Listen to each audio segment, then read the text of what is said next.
আমরা যারা গৃহবধূ বাড়িতে থাকি সারাদিনে কাজ যদি করে যায় তাহলে শেষ হবে না। তা সবাই ভাবে যে কী এমন আর কাজ করে, সারাদিন তো বাড়িতেই থাকে, কিন্তু একটার পর একটা কাজ করতে করতে বেলা প্রায় 2:30-3টে বেজে গেলেও কাজের কোনো শেষ হয় না। তো রবিবার ছুটির দিনে তো ঝাড়া পোছা গোছাগুছি প্রচুর কাজ থাকে। ভিডিওটা ছিল কালকে এত ব্যস্ততার কারণে আর ভিডিওটা দেওয়া হয়নি, শরীরটাও ভালো ছিল না। তো কালকে 2 রকমের মাছ এনেছিল, ভেটকি মাছ আর এমনি মাছ। তো সপ্তাহের মাছটা একদিন দুদিনেই শনি রবিবারে আমাদের বাজারটা হয়ে যায়, কারণ হাজব্যান্ড ব্যস্ত থাকার জন্য প্রত্যেক দিন বাজারটা হয় না। সবজি টুকটাক লাগলে আনা যায়।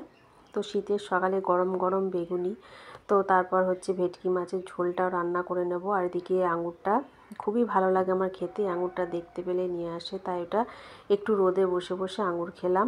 আর এখন বেশ হালকা রোদও উঠছে, গাছগুলোও রোদ পাচ্ছে, তাই একটু বাইরে ঘোরাঘুরি করলাম। তো রাত্রের জন্য একটু ঘুগনি বানিয়ে রাখলাম, কারণ রান্না করতে করতে এমনিই তো 2:30-3টে বেজে যায়, রাত্রে আর ভালো লাগে না। তো ভিডিওটা কেমন লাগলো অবশ্যই জানি।